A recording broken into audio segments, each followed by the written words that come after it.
We'll move on to, Utah Jazz getting rid of Rudy Gobert. Now he's with the Timberwolves, the Twin Towers, they saying, with Karl-Anthony Towns.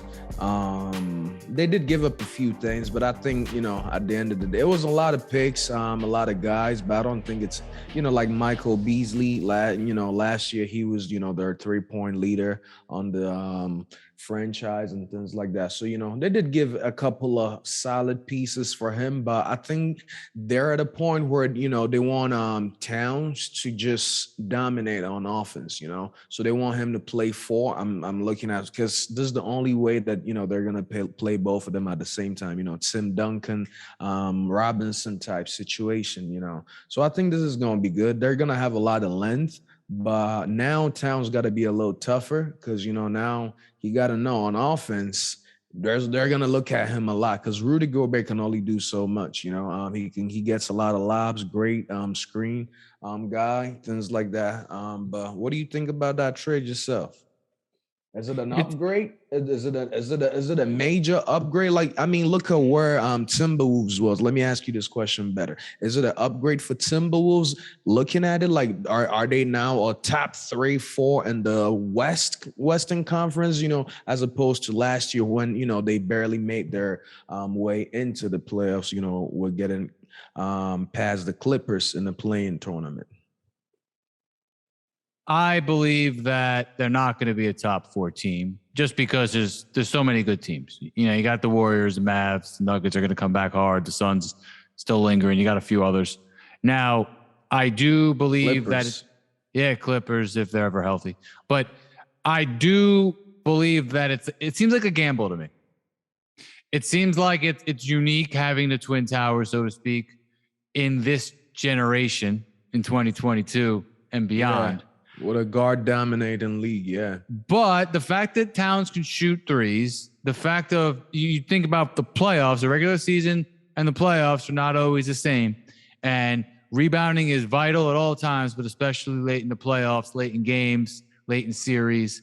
And I really do believe that they will have that advantage with those guys out there. They will have shot blockers, rebounders, guys having 2 guys with a wingspan that big has to help you, man. And they can they surround him with a few defenders. You got Edwards creeping. You got other players on that team.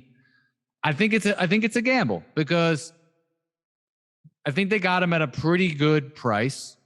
They knew the Jazz were, it was clear that Donavan Mitchell and Rudy were the breakup had to happen there. And I think as great of a defender as Gobert is, he's one of the best defenders in recent memory. I think you had to stick with Mitchell as your piece. So I think it was I think it was a gamble. I think it was worth it for them, but it could also backfire. It could also just completely just not work. Teams could take advantage of, having 2 7-footers who can't really guard the perimeter that well. And I always thought that Gobert was a great defender. He got taken advantage of by, shorter guards sometimes, but a lot of that I thought had to do with the fact he was covering for perimeter defense from the Jazz that was not very good, Mitchell included. So I think he got unfairly maligned, and I think he's looking for a fresh start. So I think it was worth it, but it really could backfire. What do you think? Absolutely. I think for Utah, this is good for them because the pieces they got from Minnesota, that's something they could definitely use, and also now they have all these picks. Now, do you make a move for a guy like KD? It's doable. Do you make a move for a guy like Kyrie? Doable. Now you can actually. They ain't going to Utah. I know that. Listen. Milwaukee still got the best player in the league. It's in Milwaukee. What is in Milwaukee? I don't know. Utah. Did he go there voluntarily? I think Utah is popping the Milwaukee, if you ask me. The state. I think. I don't know. I ain't never been in both of them, but I'm closer to Utah. So I think, I've been to both. I agree with you. Utah's probably a better spot. Yeah. Compared to cold. You got Lake Tahoe. Exactly. They got Mormons. They got a lot of stuff out there. They got a lot of good things going. Crazy for them, fans. Crazy fans, you need that sometimes, you know what I mean? But let's be serious.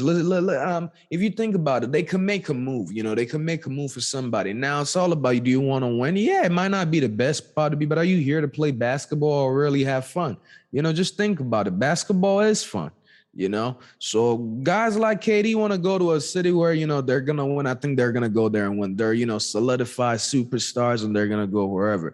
And now even if you don't get a guy like KD, you can push for somebody. Like I don't know who else is a free agent or who they can potentially get, but they clearly need some more pieces around Donovan Mitchell. Especially getting Rudy Gobert out of there.